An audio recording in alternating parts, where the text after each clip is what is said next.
예, 오늘의 시황 브리핑 시작하겠습니다. 이제 휴전 효과가 있었고, 또 금리나 기대감 있긴 했는데, 이제 어제 반영된 재료였고, 특히 이틀간 저점 대비 140포인트나 올라온 상태였거든요. 그러니까 자연스럽게 매도 물량이 나올만 했고, 다만 이제 최근에 우리 증시 컨디션이 워낙 좋다 보니까, 또 밀리면 받아내는 매수세도 있어요. 그러니까 좀 쉽게 밀리지도 않는 그런 양상이 나타났죠. 그러니까 장중에 어떤 변동성만 나타났던 그런 양상이었고, 근데 무엇보다 이제 한쪽으로 쏠리기 어려웠던 게 이제 일정이 계속 이어지잖아요. 그러니까 마이크론 테크놀로지 실적, 상법 개정 처리도 임박했다라고 알려져 있고, 관세 협상, 그다음에 주말에 뭐 미국의 물가 지표, 그다음에 또 삼성전자 잠정 실적 이런 일정들이 쭉 이어지다 보니까 투자자들이 일단 좀 기다려보자, 이런 심리도 일부는 작동을 했던 것 같습니다. 수급에서는 외국인들이 주식 팔고 선물 팔고 이렇게 했는데, 다만 뭐 시장을 확 떨어뜨릴 정도의 업종별 대응은 아니었어요. 뭐 기계, 금융같이 많이 오른 업종들은 팔고, 전기전자 같은 지수에 영향을 줄 수 있는 종목군들은 또 매수했거든요. 그래서 외국인들이 매도한 거에 비하면은 시장이 이제 버틸 수 있었던, 지수가 이제 버틸 수 있었던 그런 이제 구조를 좀 보여줬던 것 같고요. 그리고 특징적인 건 오늘 소외 업종들이 올라갔고, 그동안 이제 강세 보였던 업종들은 빠지면서 일종의 이제 선수 교체, 그런 움직임들이 있었거든요. 그러니까 반도체, 자동차 이런 종목군들은 대표적인 소외주들이잖아요. 물론 이제 기존에 강했던 건설주가 또 올라오긴 했지만, 그동안에 소외받았던 종목군들 쪽으로 매수가 들어오고, 반면에 이제 뭐 방산이라든가 조선이라든가 이런 것들은 대표적으로 강했던 종목군들인데, 이런 종목들은 빠졌습니다. 그래서 이런 종목을 매수했던 투자자들이 상대적으로 소외받았던 종목군 쪽으로 또 분산을 하는 그런 움직임을 보인 게 오늘장의 특징, 이렇게 보시면 되겠습니다. 그러니까 지수를 보면 코스피가 이제 아침에 올라갔다가 쭉 빠졌다가 그 이후부터는 고점과 저점이 낮아지는 듯한 그런 움직임을 보였거든요. 그러다가 이제 2시 넘어가면서부터는 다시 이제 낙폭을 줄이고 플러스로 돌리고 이런 움직임이 나왔는데, 이거 오늘 의미가 없는 게, 그 24일 이후에 주가 보면 그냥 하단 3,000, 그러니까 3,100을 중심으로 위아래로 그냥 놀고 있는 거예요. 예, 뭐 큰 방향보다는 이제 일단 3,000원 넘겨놨고, 3,100에서 안착하느냐 마느냐 요거 가지고 이 위치에서 그냥 공방을 벌이면서 매물 소화하고 있다, 이렇게 보는 게 합리적이라서 무슨 심각하게 어떤 지수를 해석하거나 이제 그럴 필요까지는 없는 것 같습니다. 그리고 이제 코스닥은 지금 보면 그 주봉에서 5주 연속 양봉 나오다가 오늘 이제 딱 그 800포인트 넘지 못하고 살짝 밀리는 그런 모습을 보였거든요. 근데 저게 이제 120주선이잖아요. 보통 우리가 50주가 1년이죠. 그러니까 120주선은 대략적으로 한 2년 동안의 추세, 그러니까 이거를 이제 보여주는 선이다, 이렇게 보면 되는데, 일단 1년 동안 시장을 눌렀던 거는 돌파를 했고, 그러니까 2년 동안 눌렀던 것까지 돌파하느냐, 사실 뭐 돌파할 가능성이 높다라고 보여지긴 하는데, 어쨌든 그렇다고 오늘 뭐 호재가 있었던 건 아니고, 어제 나왔던 휴전은 악재가 해소된 거지 호재가 나왔던 건 아니잖아요. 그래서 800을 바로 안착할 정도는 아닌 것 같아서 일단 좀 다음 재료를 기다려보자, 뭐 이런 심리가 중요하게 작동을 했던 것 같습니다. 뭐 뉴스들을 또 살펴보면 아침에 뭐 MSCI 선진국 시장 편입하는 거, 요거 애초부터 선진국 지수는 어차피 안 들어가는 거였고, 관찰 대상국 지정까지 기대했던 것 같은데 저것도 애초부터 안 되는 얘기였어요, 이번 같은 경우는.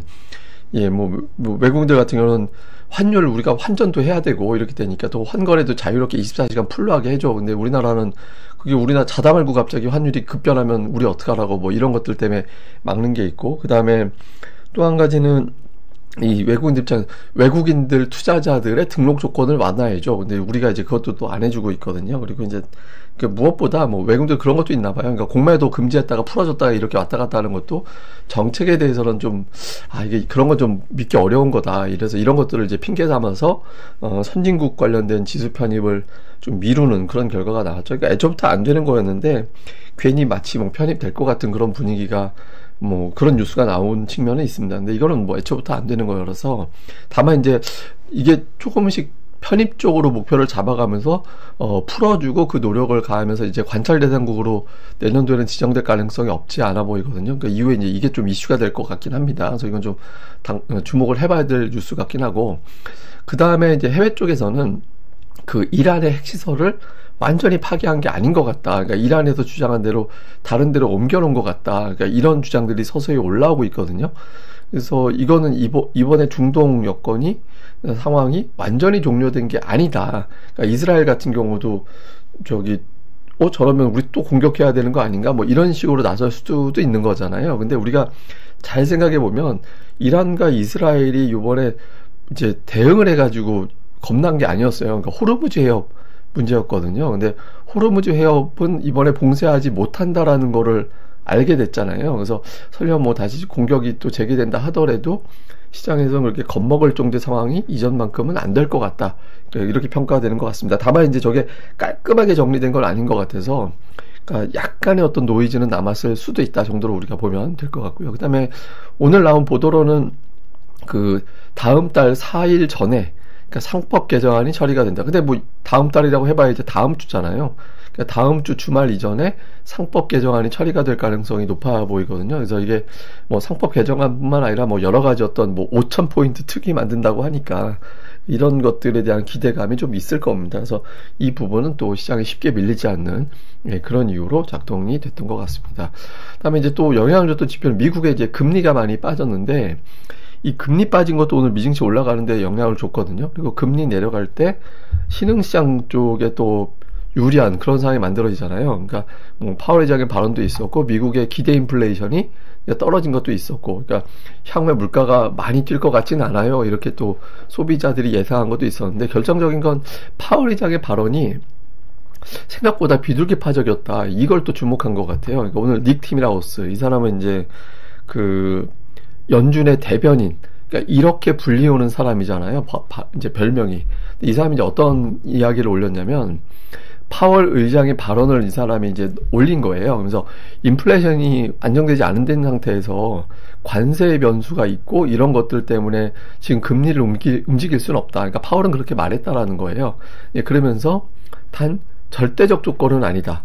그러니까 이 금리 안 내린다라는 게 절대적 조건이 아니고 인플레이션 억제가 확인이 되면 조기에 인하가 가능하다. 그러니까 이런 발언을 했다라는 거거든요. 그래서 오늘 그 파월 의장의 발언을 두고 시장에서는 이제 원칙적인 이야기 한 거다라고 말하면서도 뒷부분에 나온 이야기 때문에 비둘기파적이었다. 어쩌면 아직까지는 관세 영향이 없거든요. 그래서 7월에 진짜로 여기저기서 관세 합의되고 나오고 해서 관세 부과가 안 되는 상황으로 가게 된다면 9월에 정말 인하될 수도 있겠구나. 그러니까 이런 식으로도 시장에서 본 것 같아요. 이 부분이 또 시장이 안 빠지고 미국은 또 더 올리고 그러니까 이런 요인으로 작동을 한 것 같습니다. 미국의 국채금리는 당분간 좀 계속 봐야 될 것 같고요. 그다음에 뭐 국제유가는 뭐 워낙 많이 빠져서 이게 항상 말씀드리지만 국제유가 $100 돌파하면 그러면 경기 침체 우려 뭐 이런 뉴스 나오면 그때가 피크라고. 근데 이번에 이제 빠졌는데 그러니까 트럼프가 이란 원유를 중국에 수출할 수 있다 이런 이야기를 한 게 그 미국 당국자들도 깜짝 놀랐대요. 그 발언을 갑자기 왜 하지? 그래갖고 중국과 협상 분위기를 좀 만들려고 한 거 아니냐? 하여튼 등등의 이야기가 많이 나왔는데 어쨌든 우리가 그것까지는 알 바 없고 국제유가 떨어뜨리는데 진심이구나. 그래서 그러니까 유가에 대해서는 트럼프가 온갖 노력을 해서 인플레이션을 안정시키려고 하고 그래서 금리 자꾸 내려가도록 트럼프가 노력을 할 것이고 그래서 관세 협상이 어떤 형태가 됐든 타결이 되지 않을까? 뭐 이렇게 시장에서는 보고 있는 것 같긴 합니다. 그리고 오늘 이제 우리 증시에서 이제 기술주들 삼성전자, SK하이닉스가 시장을 어느 정도 이제 만들어냈잖아요. 그러니까 미국에서 보면 그 S&P 500 기술 지수가 사상 최고치 돌파를 했고요. 그리고 나스닥 100 지수도 사상 최고치 돌파를 했습니다. 그러니까 이런 분위기 나오다 보니까 이제 우리 증시에서도 대형주들이 이제 강세 보이는 그런 요인이 돼서 이제 올라갔는데 대형주들 중에서도 특히 그동안에 이제 못난이 주식들 제가 이제 못난이란 표현하는 거는 오랜 기간 동안 소외받았던 종목군들인데 이게 지난주 금요일부터 이제 움직여요. 지난주 금요일에 2차전지 올라가고 그러니까 쉬고 또 올라가고 그러니까 이런 형태 보였잖아요. 그리고 삼성전자도 제가 이제 동네 바보용이라고 부르는 근데 이제 삼성전자 이러다가 6만원 안착되겠는데 이런 기대감이 나오게 되죠. 마이크론 테크놀로지 실적 해석에 따라서는 3월 고점을 넘길 가능성도 있어 보이거든요. 그래서 이렇게 소외받았던 종목군들이 움직임이 나오고 있고 그리고 자동차주가 또 오늘은 또 강하게 올라가는 제가 여기저기다가 자동차주 이야기 되게 많이 하고 다녔었는데 근데 하여간 이제 자동차주가 오늘 한 5% 정도 올라가면서 그동안에 좀 소외받았다 싶었던 이게 안 오른 건 아니지만 그동안에 되게 지수 그동안 팍 쭉쭉 올라간 거에 비하면은 좀 아쉬운데 이런 종목군들로 매수가 좀 분산되는 그런 모습이 나왔습니다. 그래서 그러다 보니까 이제 오늘 시장을 보면 코스피 11위까지 중에서 볼 때 전차군단이라고 우리가 보통 표현하는, 그러니까 전기전자와 자동차 쪽이 강하게 올라갔죠. 특히 현대차가 지금 시가총액 6위인데 지금 네이버하고 비슷해졌거든요. 그래서 잘하면 네이버를 제끼고 시총 5위로 올라설 가능성이 생기는 거죠. 그리고 기아가 지금 시가총액 9위, 10위하고 되게 비슷해졌는데 이것도 아마 뒤집힐 수도 있다. 이렇게 되면 방산과 스테이블 코인에서 소외지 쪽으로 자금이 분산되는구나, 이렇게 신호가 될 수 있죠. 그래서 이 부분 좀 볼 필요가 있고, 코스닥 쪽에서는 오늘 뭐 이렇게 대형주 쪽에서 두드러지게 올라갔다 이렇게 싶은 종목은 없는데, 다만 이제 로봇주 빠지고 일부 대형 제약주 좀 빠지고, 그리고 반도체, 리노공업 이렇게 해서 반도체하고 연결고리가 있는 종목군들이 좀 올라와서 코스닥 쪽에서도 이제 기존의 어떤 움직이던 종목군들 이외에 이제 다른 종목 쪽에서 좀 움직임이 활발해진, 그러니까 약간 소외받았던 쪽의 종목군들 쪽으로 매수가 들어가는 그런 모습을 보인 게 특징이었던 것 같습니다. 자, 외국인들이 오늘 3천억 팔았거든요. 예, 그리고 코스닥도 좀 많이 팔았고, 개인 투자자들이 양시장 오늘 1조 2천억 정도 매수하는 그런 모습을 보였는데, 근데 저는 이제 선물을 좀 주목하는 게, 외국인들이 최근에 선물 되게 많이 팔았거든요. 근데 보통 저렇게 팔면 지수가 빠져야 되는데 거꾸로 올라왔어요. 근데 이게 되게 특이하다고 보는 게, 지금 외국인들 선물 매도 이력이 그렇게 많지가 않아요. 그러니까 대충 보면 한 2만 계약? 그러니까 한 100포인트 정도 때릴 수 있는 힘 정도밖에 없거든요. 그것도 시장이 뭐 최대한의 조건 만들어줘야 100포인트 빠지는 건데, 근데 이 상태에서 선물 매도 이력이 그냥 소진이 돼버리면 하락시킬 방법이 없는 거예요. 그러니까 이게 되게 묘하다, 상황이. 그러니까 여기서 물론 이제 외국인 투자들이 작정을 하고 대형주 때리고 선물 하루에 집중적으로 이제 공격을 하고 뭔가 만들어서 시장을 떨어뜨릴 수는 있겠지만, 하여튼 되게 특이하다. 국내 투자자들이 적극적으로 매수해서 시장이 빠질 수 있는 상황을 계속해서 방어해내고 있다. 이것도 되게 특이한 것 같습니다.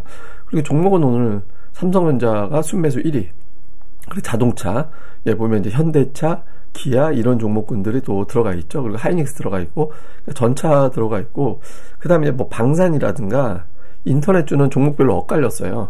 전력주도 좀 매도한 게 특징이었고, 조선주도 좀 매도 쪽에 들어가 있었죠. 그래서 외국인들이 오른 종목들을 정리하고, 안 오른 종목 대형주 쪽 전차 군단으로 이제 매수를 한 게 특징이었고, 그 다음에 기관 투자자들 같은 경우는 약간 여전히 기존의 어떤 유행에 민감한, 그러니까 뭐 전력주라든가 현대건설 뭐 이제 이런 것들 들어가 있는데, 근데 그 외에 이제 역시 자동차, 기아, 모비스, 현대차가 또 들어가 있거든요. 그래서 양 주체가 모두 오늘 자동차에 좀 공을 들여서 소외주들을 좀 많이 노력을 하는 모습이었고, 코스닥 쪽은 이렇게 큰 특징은 없었던 것 같아요. 그러니까 뭐 이렇게 두드러지게 이 종목 그런 건 아니고, 다만 이제 외국인들 같은 경우는 조선 부품, 자재 이런 쪽으로 분류가 되는 뭐 동성 화인텍, 성광밴드 뭐 이런 류의 어떤 기업들의 매수가 보이는 게 이제 오늘 장에서 뭐 약간 이제 특징이었는데, 그 외에는 이렇게 업종별 특이성이 있었던 것 같지는 않습니다. 그리고 기관 투자자들은 뭐 알테오제 매수한 거 있고, 그 다음에는 이제 반도체, 반도체 종목이 많이 보이는데 여전히 소재 쪽에 관심이 많은 것 같아요. 그러니까 뭐 동진세미캠, ENF테크 이렇게 들어가 있잖아요. 약간 이제 소재 쪽을 포함해서 이제 반도체 쪽 종목 수가 이전보다 많이 늘어났다. 이게 이제 특징이었습니다. 자, 뭐 휴전이란 재료가 나왔는데 이거는 그냥 지나간 재료예요, 이제는 어떻게 보면. 그리고 호재가 아니라 악재가 완화된 거라서, 뭐 호재 휴전됐다고 해서 뭐 저게 새로운 상승장의 시작 이런 거로 될 건 아니라서, 이제 다음 재료인데, 이제 관세, 실적, 정책 이런 쪽으로 넘어가게 돼서 이제 이쪽에 스토리가 어떻게 짜이는지 이제 봐야 되는데, 당장 우리는 이제 이 중에서 실적, 그러니까 마이크론 테크놀로지 실적을 내일 아침에는 우리가 알게 되거든요. 그러니까 실적 공개 이후에 나오는 멘트들, 그 다음에 시간의 주가 이런 것들을 우리 입장에서는 봐야 돼서, 정규 시장, 미국 시장 어떻게 돌아가는지보다 내일 미증시 마감 후의 상황이 더 중요하다라고 봐야 될 것 같고요. 그 다음에 이제 외국인들이 이제 매수 일관성 있게 보이는 게 아니라 3,000에서 3,100 사이에서는 계속 매수 매도 이게 이제 반복되는 그런 형태를 보이고 있거든요. 근데 그래도 어쨌든 누적으로는 순매수 페이스긴 한데 쭉쭉 올리진 않고 있죠. 근데 여기 상태에서 외국인들의 변화는 기존의 주도주에서 소외주로 파는, 그러니까 이게 매수 매도 반복 중인 게 아니라, 잘 보면 많이 오른 종목 팔고 그 돈으로 추정을 우리가 갖다 붙이면 그 돈으로 소외받았던, 제가 이제 몬단이라고 표현하는 그런 쪽으로 매수가 좀 분산되는 모습이 있거든요. 그래서 이게 패턴이 돼서 3분기 쪽으로 갈수록 이런 종목군들이 이제 좀 일종의 어떤 작은 구간에서 어떤 주도주 역할을 하는지, 그러니까 이것도 좀 잘 봐야 될 것 같습니다.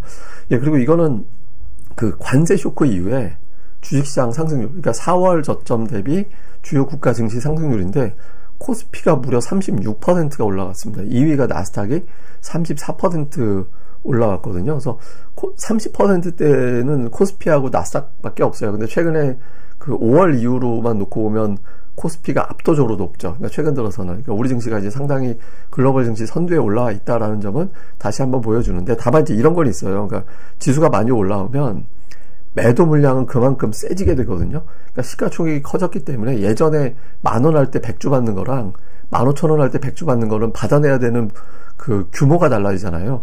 규모가 커지죠. 그러니까 그런 상태에서는 이제 돈이 계속 들어와 줘야 되거든요. 그래서 외국인들 매수가 필요하고, 또 하나 예탁금인데, 지금 예탁금이 66조 원까지 올라왔습니다. 그러니까 이게 근데 월 말과 월 초에는 약간 수치 왜곡이 있어요. 그러니까 예를 들어서 무슨 공모주 청약이 있을 때 돈이 들어오는 경우도 있고, 그다음에 이제 주식 저축이라든가 뭐 채권이라든가 이런 거 관련해서 자금이 일시적으로 들어오는 것도 있거든요. 근데 6월 전체로 보면 비율로 칠 때 유입되는 날 3, 나가는 날 1 정도 비율이라서 주식시장에 돈이 들어오긴 하는 것 같습니다. 그래서 이제 아직까지는 좀 버텨낼 수 있는 힘은 있는데, 다만 오늘같이 개인들이 1조 원 매수를 이제 이틀 이상 연속으로 한다고 하면 시장이 견딜 수 있을 정도의 자금력은 아니거든요. 그러니까 지금 외국인 투자자들이 계속해서 매수를 좀 해주는, 네, 그런 움직임을 나오는 게 상당히 중요하다. 그래서 수급이 좋긴 한데, 이제 아주 그냥 지금 지수 올라온 것까지 감안해 놓고 보면 외국인들 매수 안 해주면 좀 흔들릴 수 있어서 이제 당분간 이런 수급 봐야 되고, 그리고 제가 계속 말씀드린 건, 그러니까 지수보다 종목의 스토리가 좀 바뀌는 케이스들이 나오고 있다. 그래서 이런 쪽에 더 집중해 보시는 게 중요할 것 같습니다. 예, 그럼 저는 또 다음에 뵙겠습니다. 이 방송 이제 구독하기, 좋아요 부탁드리는데, 좋아요도 좋아야지만 좀 구독하기 좀 이왕 보신 김에 한 번씩 꼭 좀 눌러놓고 해주셨으면 좋겠습니다. 예, 감사합니다.